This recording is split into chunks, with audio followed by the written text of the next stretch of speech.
لله رب العالمين وبه استعين واشهد ان لا اله الا الله وحده لا شريك له واشهد ان محمدا عبده ورسوله اما بعد میرے بھائیوں، دوستوں اور عزیزوں، جیسا کہ آپ سب جانتے ہیں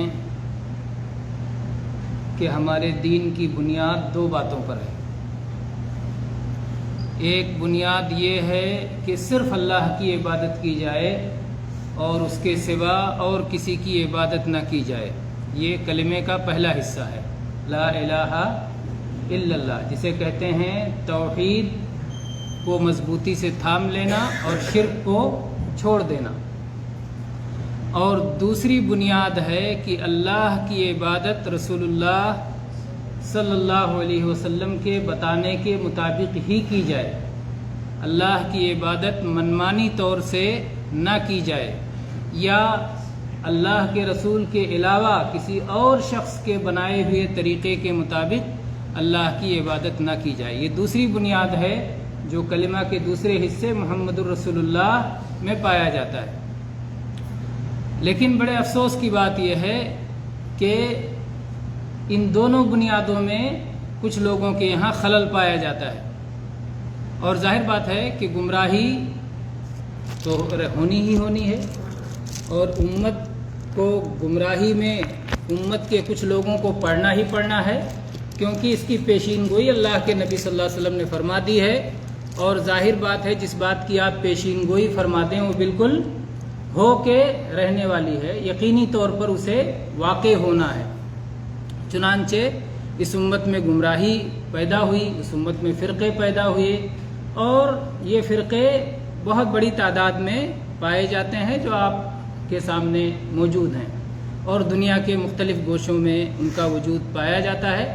اور اگرچہ وہ کلمہ پڑھتے ہیں لیکن کلمہ کے باوجود کلمہ کے نہ معنی مطلب پہ غور کرتے ہیں اور نہ اس کے تقاضوں پر چلتے ہیں۔ ایک تو یہ ہوتا ہے کہ آدمی کسی بات کو سمجھے، مانے، لیکن کسی خواہش نفس کی بنا پر یا سستی کاہلی کی بنا پر یا کسی اور وجہ سے اس پر عمل نہ کر پائے۔ اس کو کہتے ہیں معصیت اور گناہ۔ معصیت اور گناہ یہ چھوٹا درجہ ہے، نافرمانی کا چھوٹا درجہ ہے۔ نافرمانی کا بڑا درجہ یہ ہے کہ دین کے مقابلے میں نیا دین بنا لیا جائے اور اس کو دین قرار دیا جائے۔ وہ چیز جو نبی صلی اللہ علیہ وسلم کا دین نہیں ہے اس کو دین باور کرایا جائے، اس کو بتلایا جائے کہ یہ دین ہے۔ نبی صلی اللہ علیہ وسلم کے طریقے کی مخالفت بھی ہو اور آپ کے نام سے ہو۔ یہ وہ چیز ہے کہ نبی صلی اللہ علیہ وسلم ہر خطبے میں جس پر تنبیہ فرمایا کرتے تھے۔ آپ صلی اللہ علیہ وسلم جب بھی تقریر کرتے تھے، جب بھی خطبہ دیتے تھے، جب بھی صحابہ کو سمجھاتے تھے، گویا اپنی امت کو سمجھاتے تھے، تب آپ کہتے تھے ان خیر الحدیث کتاب اللہ وخیر الہدی ہدی محمد وشر الامور محدثاتها وکل محدثۃ بدعہ، کہ سب سے بہترین بات اللہ کی کتاب کی بات ہے اور سب سے بہترین طریقہ محمد الرسول اللہ صلی اللہ علیہ وسلم کا طریقہ ہے، اور یہ دونوں ایک دوسرے سے ملے ہوئے ہیں، الگ نہیں ہو سکتے۔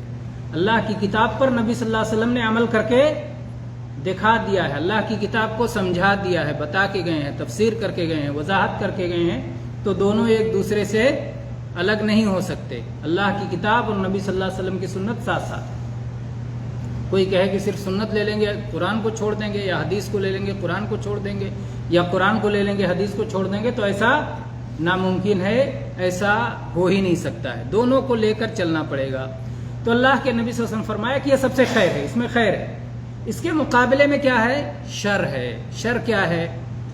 کہ دین کے نام پر نئی نئی چیزوں کو پیدا کیا جائے، اور اسی کو بدعت کہتے ہیں۔ دین، دنیا میں جو دین پایا جاتا ہے، لوگ دین پر کیوں چلتے ہیں؟ دین کسے کہتے ہیں؟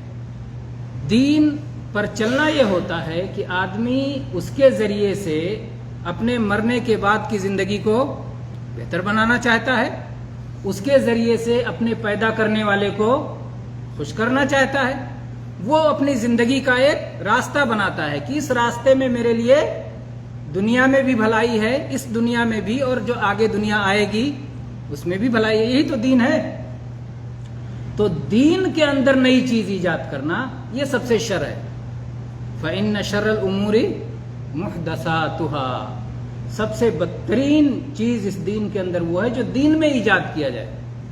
اب کوئی کہے کہ ہر ایجاد بری چیز ہے تو اس کو کیا کہیں گے کہ نبی صلی اللہ علیہ وسلم نے یہ بات نہیں فرمائی ہر ایجاد بری چیز ہے. آپ نے کیا کہا؟ دین میں جو ایجاد کیا جائے، جو کار ثواب سمجھ کے ایجاد کیا جائے، جس کو زندگی گزارنے کے طریقوں میں اور اللہ کو راضی کرنے کے طریقوں میں اور اللہ سے ثواب حاصل کرنے کے طریقے میں اور جنت حاصل کرنے کے طریقے میں اور جہنم سے بچنے کے طریقوں میں جو چیز ایجاد کیا جائے، عبادت کے طریقوں میں جو چیز ایجاد کیا جائے وہ بدعت ہے.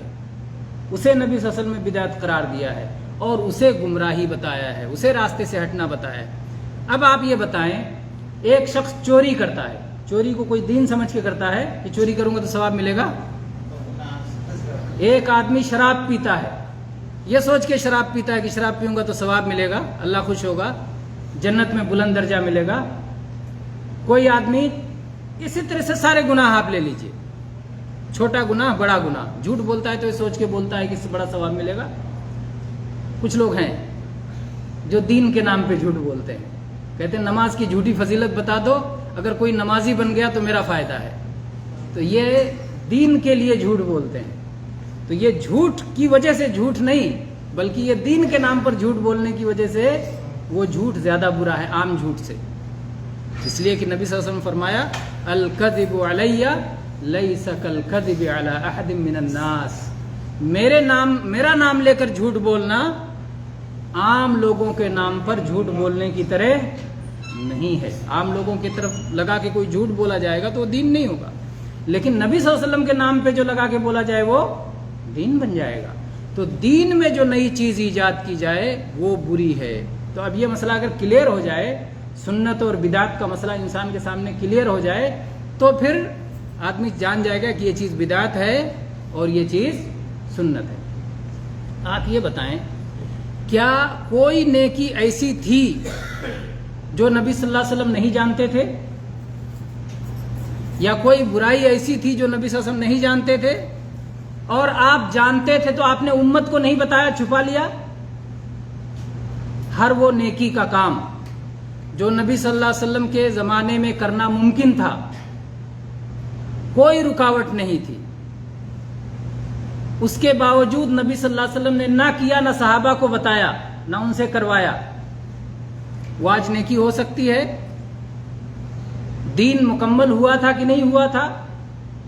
نبی صلی اللہ علیہ وسلم نے فرمایا کہ کوئی نیکی کا کام ایسا نہیں ہے جو میں نے تمہیں بتایا نہیں، اور کوئی برائی کا کام ایسا نہیں ہے جس سے میں نے تمہیں آگاہ نہیں کیا، خبردار نہیں کیا.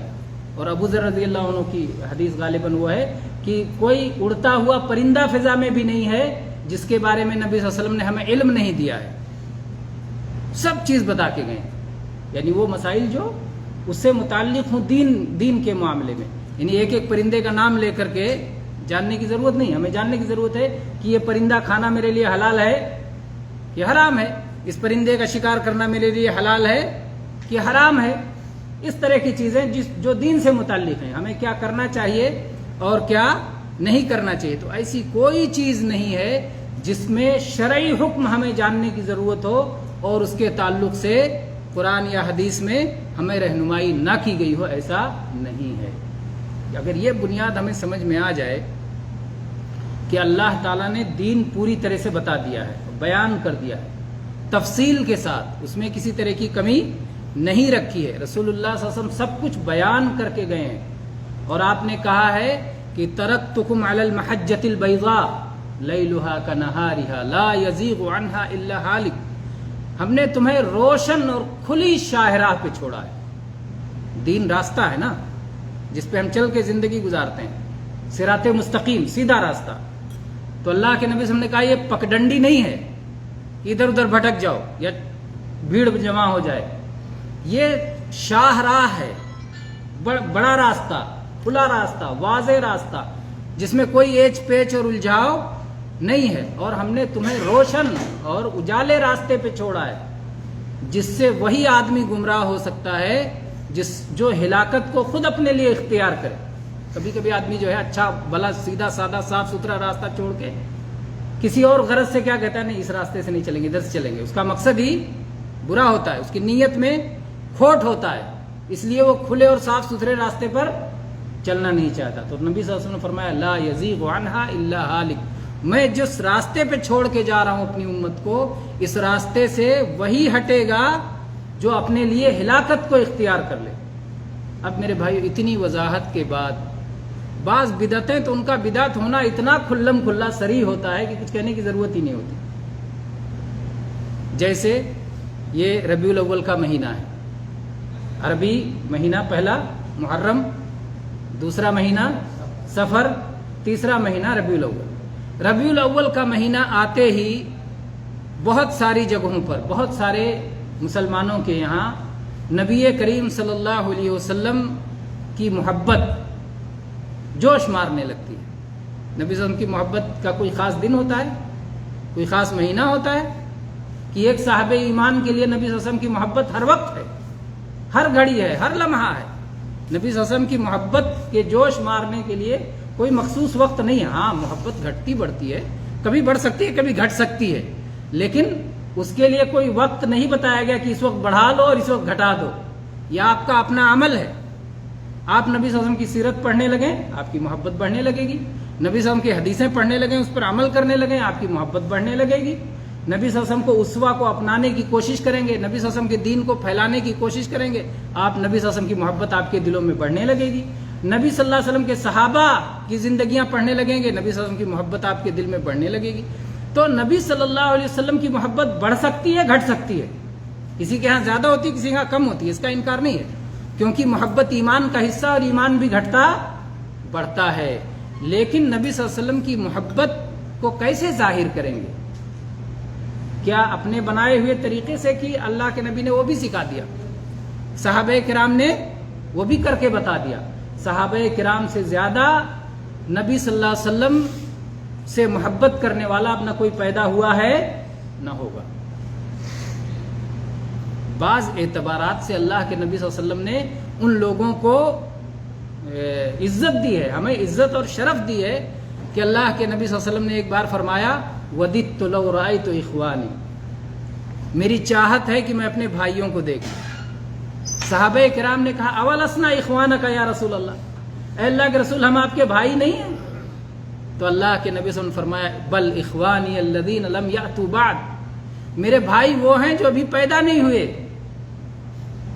یود احدہم لو رآنی بنفسہ ومالہ، ان میں سے ایک کی خواہش ہوگی کہ اگر مجھے اپنی جان دینی پڑ جائے، مجھے مال خرچ کرنا پڑ جائے تو میں اپنا مال خرچ کر دوں گا، اپنی جان دے دوں گا، نبی صلی اللہ علیہ وسلم کا دیدار نصیب ہو جائے۔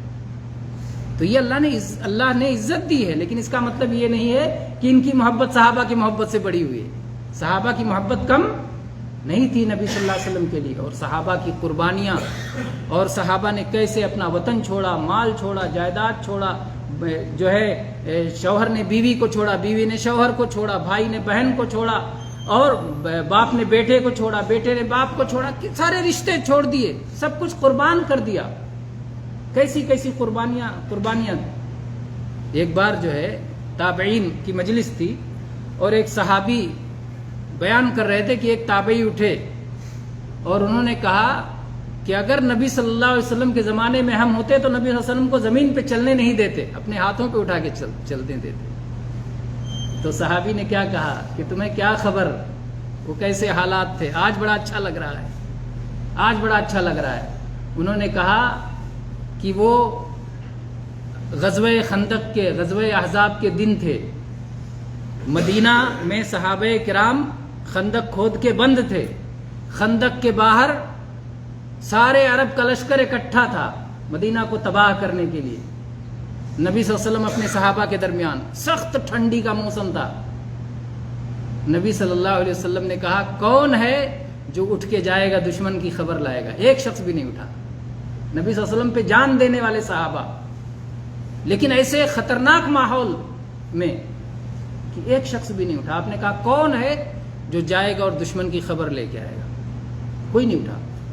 کہتے ہیں بیٹے کہتے ہو کہ ہاتھ پہ اٹھا لیتے اور چلنے نہیں دیتے نبی صلی اللہ علیہ وسلم کی زمین پہ. کہنا بڑا آسان ہوتا ہے، دعویٰ بڑا آسان ہوتا ہے. صحابہ ہمارے لیے نمونہ ہے. اسی لیے اللہ تعالیٰ نے فرمایا فَإِنْ آمَنُوا بِمِثْلِ مَا آمَنْتُمْ بِهِ فَقَدْ اهْتَدَوْا. اگر لوگ ویسے ہی ایمان لاتے ہیں جیسے صحابہ ایمان لائے تو ہدایت پہ ہیں، صحیح راستے پہ ہیں. تو صحابہ ہمارے لیے نمونہ ہے. بہرحال تو کہتے ہیں کہ کوئی نہیں اٹھا.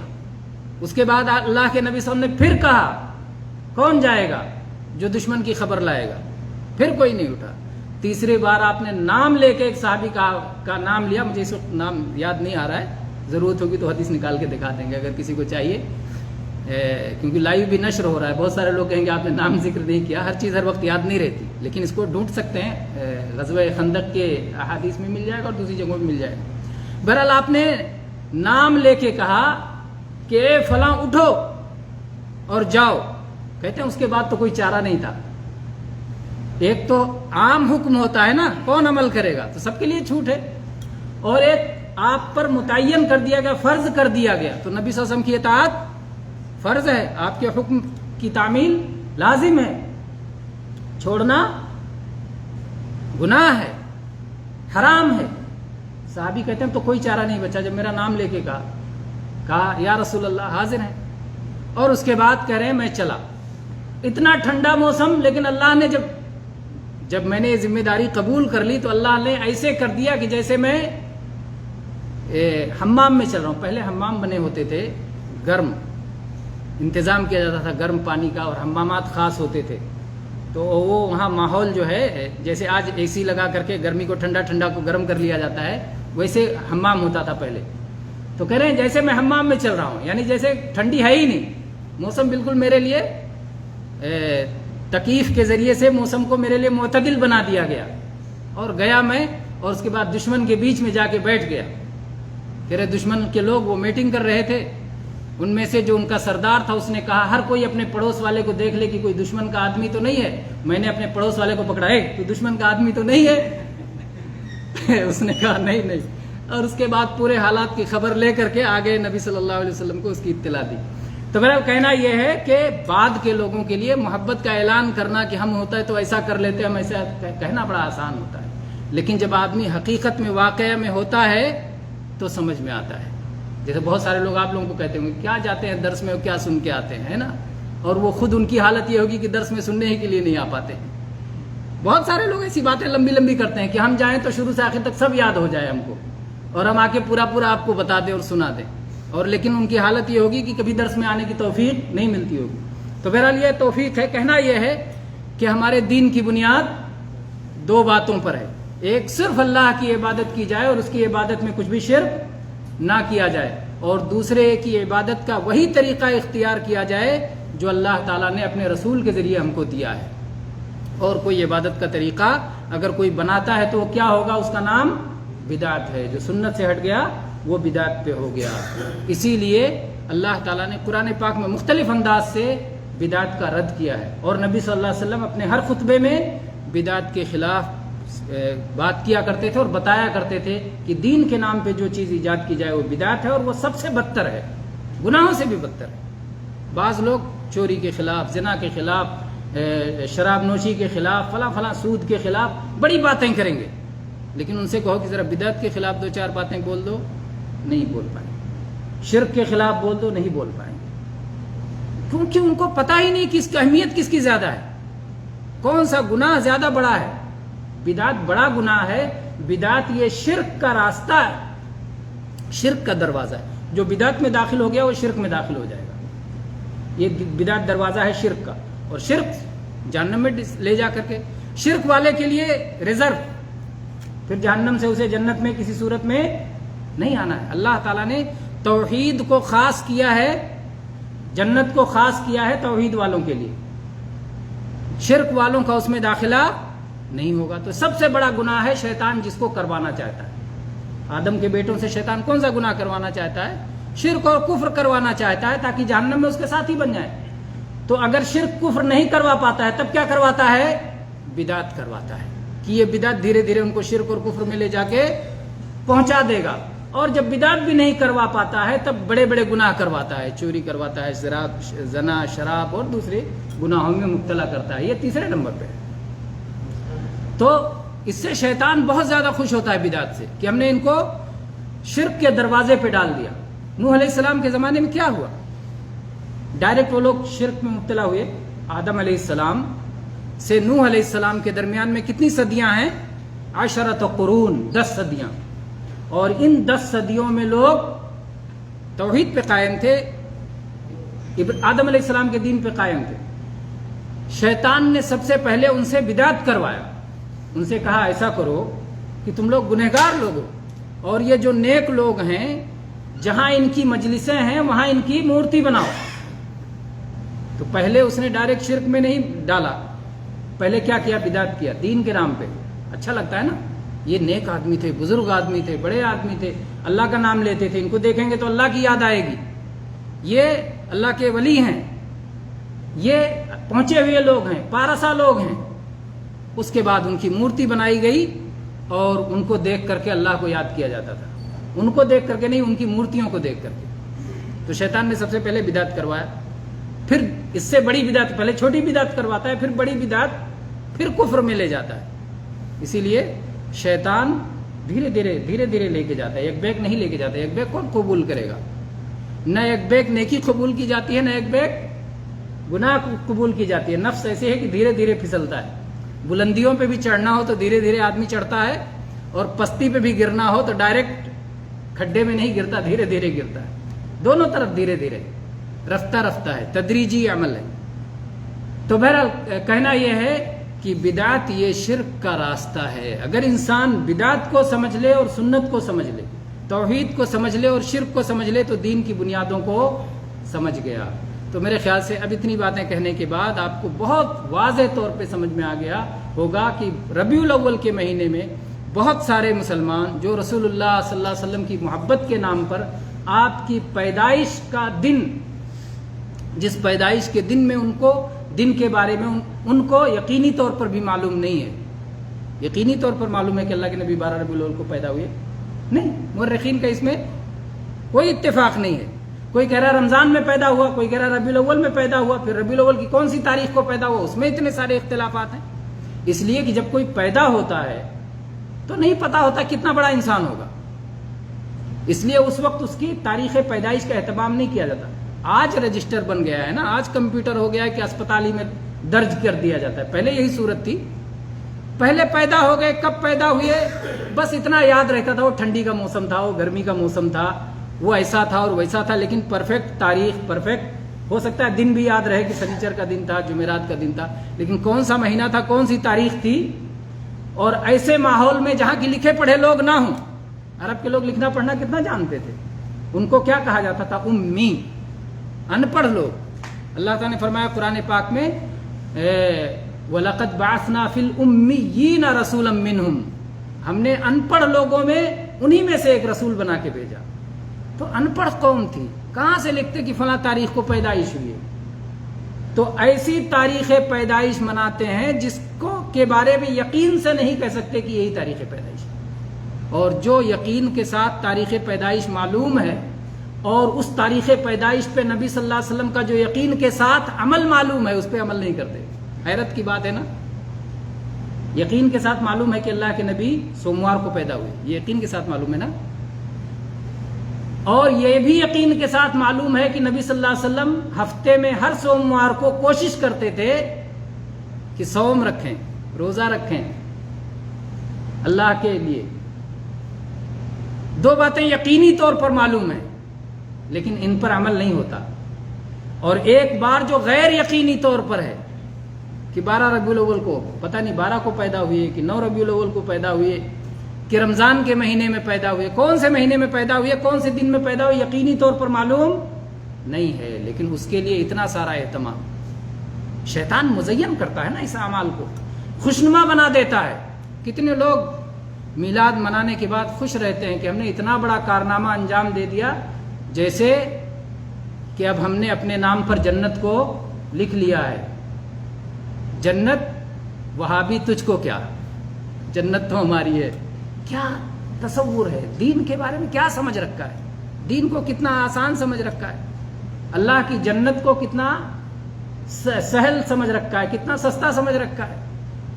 اس جنت کے لیے کہ جس جنت کے بارے میں اللہ تعالیٰ نے فرمایا ہے وَلَكُمْ فِيهَا مَا تَشْتَهِي أَنفُسُكُمْ وَلَكُمْ فِيهَا مَا تَدَّعُونَ، اور اللہ کے نبی صلی اللہ علیہ وسلم نے فرمایا ہے کہ اللہ تعالیٰ نے اپنے نیک بندوں کے لیے وہ چیزیں تیار کر رکھی ہیں جس جنت میں ما لا عین رات ولا اذن سمعت ولا خطر علی قلب بشر، نہ کسی آنکھ نے دیکھا، نہ کسی کان نے سنا، نہ کسی دل میں کھٹکا. ایسی ایسی نعمتیں اللہ نے جس جنت میں رکھی جہاں کوئی تکلیف کسی قسم کی ہوگی نہیں. تکلیف تو چھوڑو، آرام ہی آرام، نعمتیں ہی نعمتیں، ہر طرح کی نعمتیں جہاں موجود ہیں. اس نعمت کو اتنا آسان سمجھ رکھا ہے، اتنا سستا سمجھ رکھا ہے. سال کا ایک دن اچھل کود کر لیا، وہ بھی اللہ کے بھیجے ہوئے رسول کے طریقے کے مطابق نہیں بلکہ اپنے منمانے طریقے پر، اپنی خواہش کے حساب سے، اور جنت کا سرٹیفکیٹ لے لیا. یہ افسوسناک بات نہیں ہے، یہ ہنسنے کی بات نہیں میرے بھائی، رونے کی بات ہے کہ ہمارا کلمہ پڑھنے والا ایک بہت بڑا طبقہ جو نبی صلی اللہ علیہ وسلم سے، اس میں سے بہت سارے لوگ ہیں جو نبی صلی اللہ علیہ وسلم سے محبت رکھتے ہیں.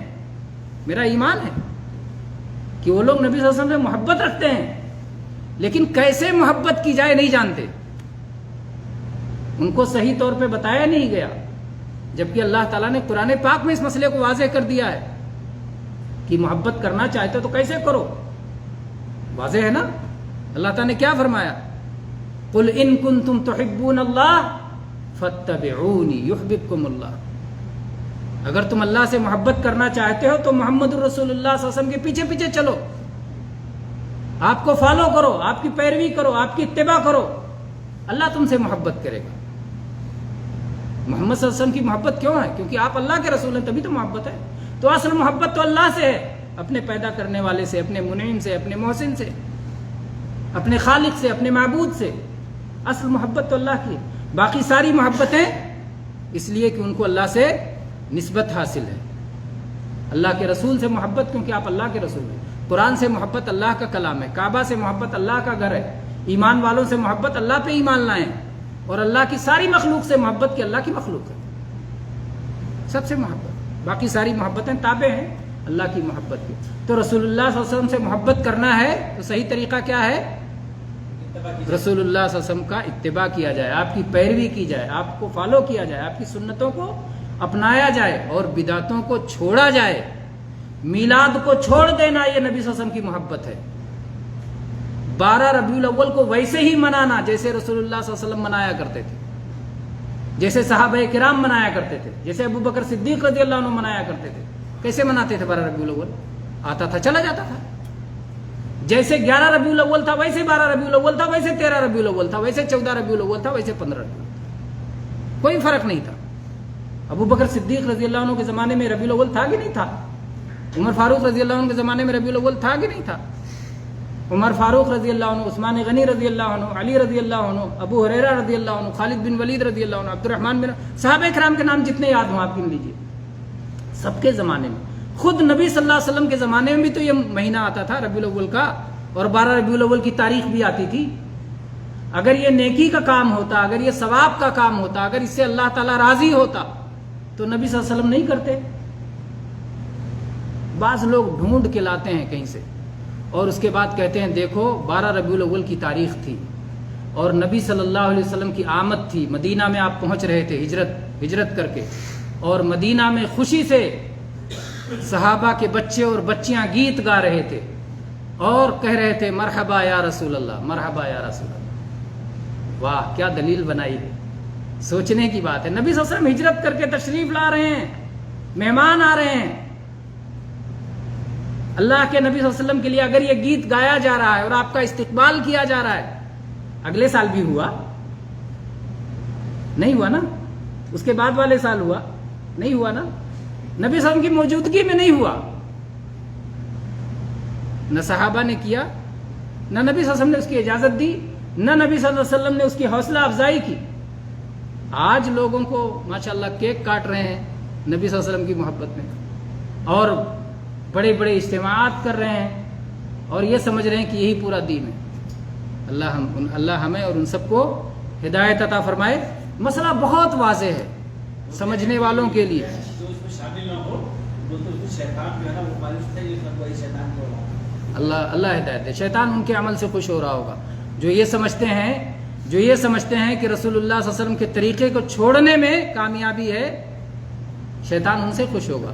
جو لوگ یہ دعوت دیں کہ رسول اللہ صلی اللہ علیہ وسلم کے راستے پہ چلنے میں کامیابی ہے، شیطان ان سے نہیں خوش ہوگا. ہمارا کہنا ہے ربیع الاول 12 ربیع الاول کو ہم ویسے ہی منائیں جیسے رسول اللہ صلی اللہ علیہ وسلم مناتے تھے، جیسے ابو بکر صدیق رضی اللہ عنہ مناتے تھے، جیسے عمر فاروق رضی اللہ عنہ مناتے تھے، جیسے عثمان غنی رضی اللہ عنہ مناتے تھے، جیسے علی رضی اللہ عنہ مناتے تھے، جیسے حسن اور حسین رضی اللہ عنہما مناتے تھے، جیسے ابو ہریرہ رضی اللہ عنہ مناتے تھے، جیسے عبد الرحمن ابن عوف رضی اللہ عنہ مناتے تھے، جیسے سعید ابن زید رضی اللہ عنہ مناتے تھے، جیسے خالد ابن ولید رضی اللہ عنہ مناتے تھے، جیسے عبداللہ ابن مسعود رضی اللہ عنہ مناتے تھے، جیسے ابو سعید خدری رضی اللہ عنہ مناتے تھے، جیسے انس ابن مالک رضی اللہ عنہ. آپ صحابہ کے نام گنا ڈالیے، صحابیات کے نام گنا ڈالیے. امہات المومنین جیسے مناتی تھی، نبی صلی اللہ علیہ وسلم کی بیویاں جیسے مناتی تھی، آپ کی بیٹیاں جیسے مناتی تھی، اور صحابیات جیسے مناتی تھی، ویسے مناؤ. کون جو ہے اس کو اس سے روکے گا؟ تو اس لیے یہ اتنا واضح اور آسان مسئلہ ہے کہ شبہات نہ لائے پیدا کیے جائیں جس میں. اور جو شبہ پیدا کرے کہ بھائی دیکھو رسول اللہ صلی اللہ علیہ وسلم کا طریقہ واضح ہے، وہ جیسے کھڑی دوپہر جانتے ہیں نا، جب آفتاب نصف النہار جس کو کہتے ہیں، کہ جب بیچ آسمان میں سورج ہو اور اتنی روشنی ہو، اتنا زیادہ روشن ہے یہ مسئلہ، کچھ ایچ پیچ نہیں ہے، کچھ بھی الجھاؤ نہیں ہے، پھر بھی الجھانے والے الجھا دیتے ہیں. کیوں الجھا دیتے ہیں؟ ضرور ہمارے دل میں کچھ گڑبڑ ہے. اگر ہمیں کوئی دھوکہ دے رہا ہے مطلب ہمارے اندر کوئی کمی ہے. ہم کیوں دھوکہ کھا رہے ہیں؟ جو آدمی دھوکہ کھا رہا ہے ایسے لوگوں سے اور کہہ رہا ہے کچھ لوگ ہمیں تو ایسا سمجھا دیے ہیں، تو کہہ رہے بھائی دھوکہ کھا رہے ہو، آپ اپنی کمی کو دیکھو کہ آپ کہاں دھوکہ کھا رہے ہو. کیا آپ کو واقعی قرآن پاک سے محبت ہے؟ کیا آپ کو واقعی نبی صلی اللہ علیہ وسلم کی حدیث سے محبت ہے؟ کیا آپ کو واقعی اصل دین سے محبت ہے؟ اگر آپ کو واقعی اصل دین سے محبت ہے، واقعی اللہ سے محبت ہے، واقعی رسول اللہ صلی اللہ علیہ وسلم سے محبت ہے، تو آپ نہیں دھوکہ کھائیں گے. لیکن اگر آپ کو کہیں کھوٹ ہے تو اس کھوٹ کا آپ خود اندازہ کریں. اور جیسا کہ اس سے پہلے ایک بار میں نے کہا تھا اور بہت سارے علماء بتاتے ہیں کہ آپ بہت ساری چیزوں میں دنیاوی معاملات میں دھوکہ نہیں کھاتے. اگر دھوکہ کھاتے ہیں تو پھر اپنا جائزہ لیتے ہیں کہ مجھے دھوکہ کیوں کھایا گیا. میں مارکیٹ میں گیا تو مجھے دھوکہ کیوں کر دیا، میرے ساتھ کیوں دھوکہ ہو گیا. میں جو ہے فلاں جگہ کیوں دھوکہ کھا گیا. آپ جائزہ لیتے ہیں، دوبارہ دھوکہ نہیں کھاتے، سہ دھوکہ نہیں کھاتے.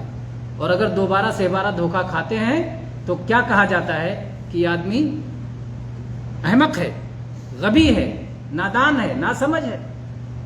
دین کے معاملے میں کیوں بار بار دھوکہ کھا رہے ہیں؟ اللہ تعالیٰ نے جبکہ آپ کے بارے میں کہا ہے کہ ہم آپ کی 3 چیزوں کے بارے میں پوچھیں گے نا. کس کے بارے میں پوچھیں گے؟ تم کو آنکھ دیا تھا، تم کو کان دیا تھا، اور تم کو دل و دماغ دیا تھا، فؤاد، دل. ان السمع والبصر والفؤاد کل اولئک کان عنہ مسئولا. آنکھ، کان اور دل، اس کے بارے میں سوال ہوگا، اس کے بارے میں سوال ہوگا. جہنم میں کیا کہیں گے؟ لو کننا نسمع او نعقل ما کننا فی اصحاب السعیر. اگر ہم نے سنا ہوتا اور ہم نے عقل اور سوجھ بوجھ کو استعمال کیا ہوتا تو ہم جہنم میں نہیں آتے. تو اللہ تعالیٰ نے بتا دیا ہے. العقلیات والسمعیات، سمعیات جو ہم سن کے آتا ہے، کیا ہے وہ؟ اللہ کا کلام سن کے پہنچا ہے، حدیثیں سن کے پہنچی ہیں. یہ سمع ہے. تم نے سنا نہیں، نہ قرآن کی آیات کو سنا نہ حدیث کو سنا. وہاں بھی سنا رہا تھا تو کیا ہوا؟ سنتے تو تم. نبی صلی اللہ علیہ وسلم سناتے تھے تو ان کو کفار کیا کہتے تھے؟ کاہن ہیں، مجنو ہیں، جادوگر ہیں. لیکن کیا اگر کسی نے جادوگر کہہ دیا تو ذمہ داری نہیں تھی باقی لوگوں کی کہ کلام سنے جادوگر ہے کہ نہیں ہے؟ کہ لوگ جادوگر کہہ رہے ہیں تو جادوگر کی بات کیوں سنیں؟ لوگ وہابی کہہ رہے ہیں اس لیے ہم وہابی کی بات کیوں سنیں؟ آپ کو اللہ نے عقل نہیں دی ہے. سنو. جہنم میں کہیں گے لو کننا نسمع، کاش ہم نے سن لیا ہوتا، او ناقل، اور سوجھ بوجھ کو استعمال کر لیا ہوتا. تو سننے سے روکتے ہیں پہلے نمبر پہ کہ سننا نہیں، اور اگر سن لیا تو سوجھ بوجھ استعمال نہیں کرنا. یہ دین ہے، جو ہم کہیں وہی کرتے جاؤ بس. سعودی عرب جا رہے ہو ویسے لوٹ کے آنا جیسے گئے تھے، بدلنا نہیں. اللہ اکبر. اللہ تعالیٰ ہدایت دے ہمیں اور آپ کو. بہرحال آج کے لیے اتنی باتیں کافی ہیں. اللہ تعالیٰ ہم سب کو ہدایت نصیب فرمائے، اور ہمارے ان بھائیوں کو بھی جو اس غلط فہمی میں مبتلا ہیں، اللہ انہیں بھی ہدایت نصیب فرمائے. آمین. وآخر دعوانا الحمدللہ رب العالمین، وصلی اللہ علیہ وسلم.